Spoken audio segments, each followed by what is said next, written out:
Today I'm working on a shop solution that, if you're seeing this, is at least partially successful, otherwise I wouldn't be showing it. So what I'm trying to work on is the problem of polyurethane gradually becoming thicker and going bad over the course of using this. This is especially relevant for smaller projects that maybe you want to have multiple coats on. So the issue is every time you open the top, you have the solvent flashing off, and it gets thicker and thicker every time as you stir it up and let it off gas. And that's just a problem because the stuff's expensive, and sometimes you only need a very small amount. At the same time, also, you don't want to be dipping a rag in because you're introducing dust, so you're transferring from one container into another, and that can be a little bit tricky. They have special pour deals, but even those are a lot to fiddle with, and you got to clean them. So I think what I'm going to do is going to solve that problem as well. So we'll see how it goes. In a nutshell, what I'm going to be doing is taking an old lid that I'll clean up from the same size can, putting a little valve in the bottom of it. This is just for this is a tap for a water line, a high pressure water line for your house.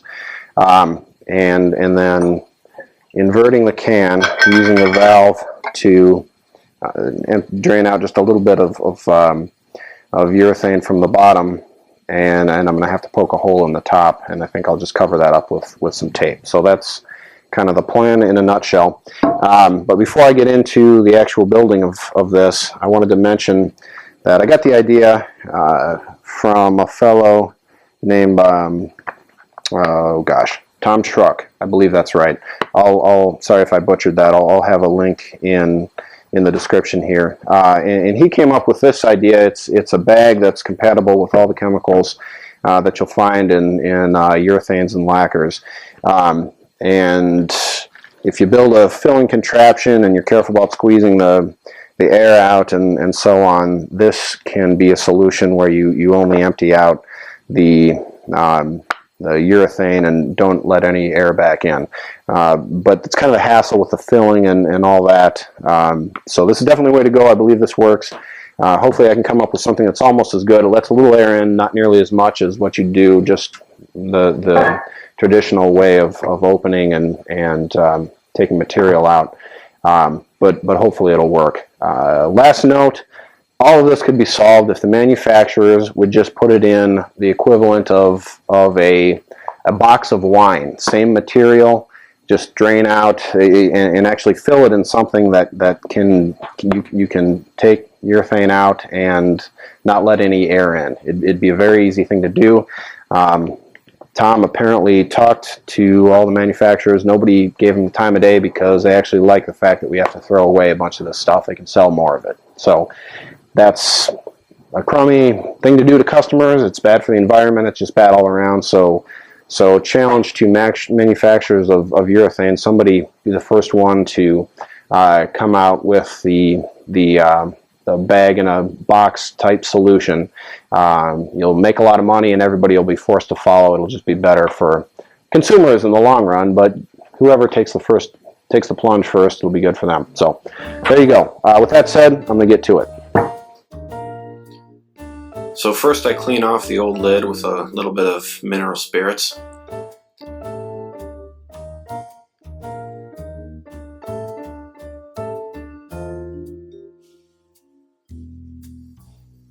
And drill a hole that I'll thread the valve into. Tap out all the little burrs. So this valve is meant for water, and it comes with a little rubber seal that keeps water from leaking out when the valve's in the open position. Rather than have a risk of material incompatibility, I'm just going to see if I can do without it. And clip this little spike that's used to tap into a water line. So cold weld epoxy is used to make the seal, just because the threaded connection isn't meant to go into metal like this, and I need a lot of epoxy to seal things up. But I think it's going to work. I used a pretty generous amount. Being careful not to plug the hole, obviously. And I thought suspending it from some point above would be a nice way of storing this. Allows you to shake it up before removing any of the finish. I was doing this while the epoxy hardened. Alright, time to install the new lid with the valve in it.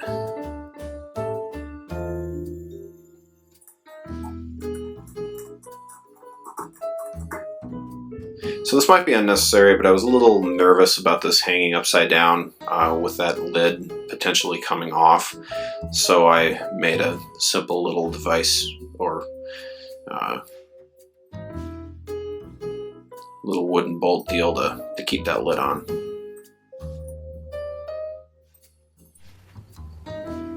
And I punch a hole in the top, and in the process end up getting finish on my workbench. Oops. So one of my biggest concerns long term on this project is how well this tape is going to form a vapor barrier. Because if solvent is slowly flashing and making its way through that tape, then I'll have problems long term with it thickening up. I think the only way to know for sure is to test it. But for now, it's working great. Get yourself a little bit of finish, close it right back up, put the tape back over the hole, and it's just a really nice solution for getting a small amount of finish. So this really does seem to be working well so far. We'll see how it holds up, if the solvent causes problems for those little threads, but I didn't see any leaking when I had it open due to the loss of the seal that I removed. And there shouldn't be any issues. That seal shouldn't be needed when it's closed, because the seal happens all with the metal parts deeper in the body of the needle valve. So I'm hopeful, and I think this is really going to be a good solution when you just need a little bit of finish.